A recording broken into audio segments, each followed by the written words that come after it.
Hugh of Arles was king of Italy from 924 until his death in 947.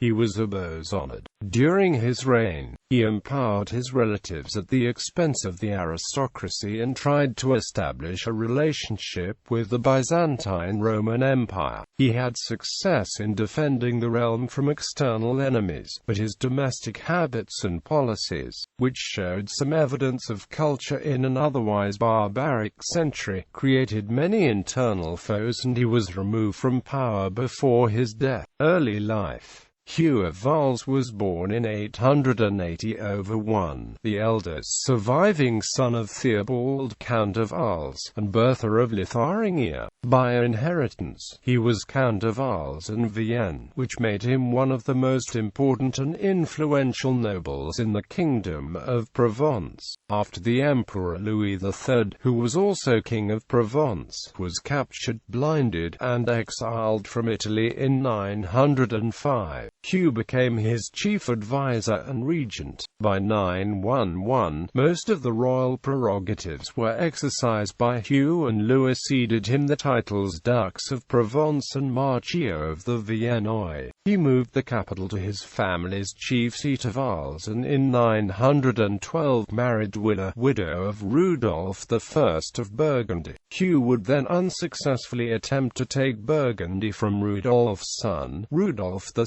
of Burgundy. At an unknown date, a Provençal army led by Hugh, his brother Boso, and Eutaifa invaded Lombardy with the support of Hugh's mother. On the basis of the account of Constantine Porphyrogenitus, this event has been dated to as late as 923 to 924, but the account of Liutprand of Cremona dates the event much earlier, between 917 and 920. About 922, a sizable faction of Italian nobles revolted against the by-then Emperor Berengar and elected Rudolph II of Burgundy King of Italy. This started a civil war, which resulted in Berengar's death in 924.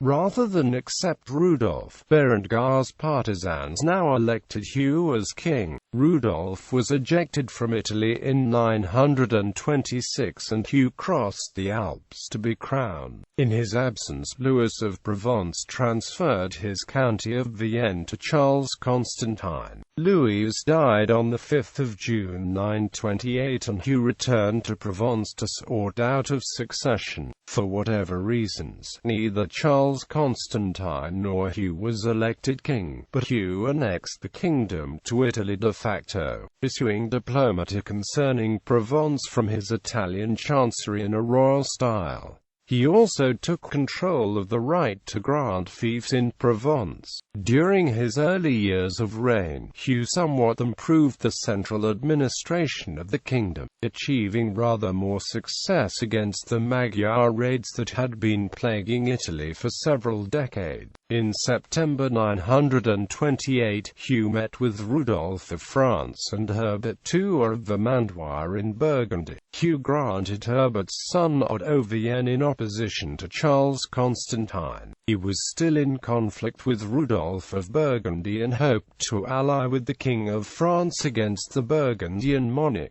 By 930, however, Charles was in complete control of Vienna, and by 931, Rudolph of France was claiming suzerainty over the Viennois and Lyonnais. In light of these reverses in his transalpine policy, Hugh turned his attention towards securing his rule in Italy and receiving the imperial crown. He induced the Italian nobility to recognize his son Lothair as the next king and crowned him in April 931. That same year, he accused his half-brother Lambert of Tuscany of conspiring for the crown, perhaps with the support of a faction of nobles, and deposed him, bestowing the March of Tuscany on his brother Boso. Hugh, however, had other reasons for deposing Lambert, who presented an obstacle to his second marriage to Marozia. Lambert's supporters called in Rudolph of Burgundy, whom Hugh bribed off with the gift of the Viennois and Lyonnais. Pordenone, which Rudolf successfully occupied. In 933, Rudolf relinquished all his rights to Italy. In 936, Hugh replaced Boso of Tuscany with his own son Humbert. He granted Octavian in the Viennois to Hugh Taifa and patched up his relations with Charles Constantine in a final effort to save influence in Provence. Second marriage. However, Hugh's attempt to strengthen his power further by a second marriage failed disastrously. His bride was Marozia, senatrix and effective ruler of Rome and widow first of Alberic I of Spoleto and then of Hugh's own half-brother Guy of Tuscany. This last fact, though, meant that the marriage was illegal under canon law, because of the affinity relationship between them, a matter that Hugh tried to circumvent by disowning and eliminating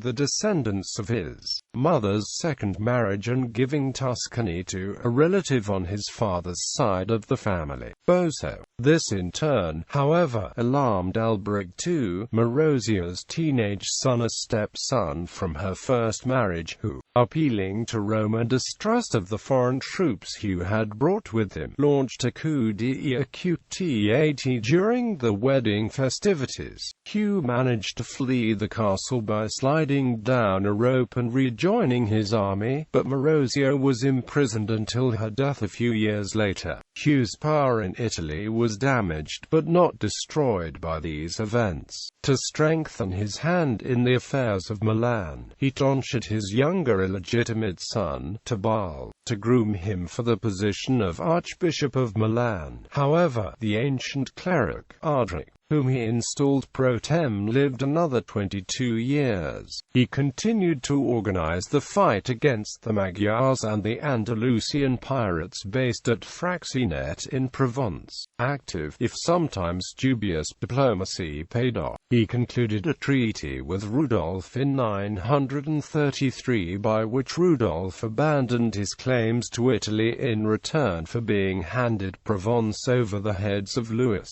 the Blind's heirs, and the marriage of Rudolf's daughter Adelaide to Hugh's son Lothair. Friendly relations were maintained with the Byzantine Empire, and, in 942, Hugh even came to terms with Alberic, who married one of Hugh's daughters. Within the kingdom, Hugh intensified his existing habit of giving any available offices or lands to relations, including his numerous legitimate and illegitimate progeny, and a small circle of old and trusted friends. The effect this had on Italian nobles who saw this as threatening themselves eventually resulted in rebellion. In 941, Hugh expelled Berengar of Ivrea from Italy and abolished the March of Ivrea. In 945, Berengar returned from exile in Germany and defeated Hugh in battle. By a diet Berengar held at Milan, Hugh was deposed, though he managed to come to terms by which he nominally kept the crown and the title Rex but returned to Provence, leaving Lothair as nominal king, but with all real power in Berengar's hands. Hugh retired to Provence, but continued to carry the royal title until 947. Family. By 4 wives and at least 4 mistresses, he left 8 children. With his first wife, Willa of Provence, Hugh had no children. His only legitimate children were both from his second wife, Hilda of German origin, whom he married before 924. Alda, who married Alberic II, Lothair, Hugh's successor. By his third wife, Marozia, and his fourth, Bertha, daughter of Rudolf II, Hugh had no children. Hugh had several illegitimate children with several mistresses.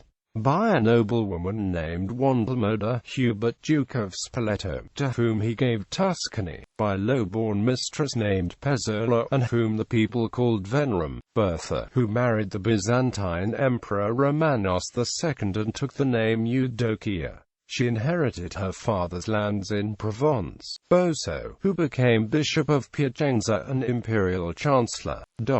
By Retruda of Pavia, called Eunonum by the people and widow of Giselberta of Bergamo. Rotlinda Roland, who married Bernard, Count of Pavia.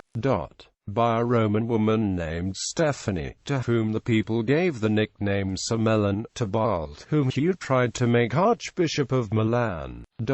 By an unknown mistress, Geoffrey, Abbot of Nonantola, a young page educated at Hugh's court at the traditional Lombard capital, Pavia, grew up to be Liutprand, Bishop of Cremona and chronicler of the 10th century. His loyalty to the memory of Hugh may have helped fuel some of his partisan bitterness in chronicling Hugh's heirs.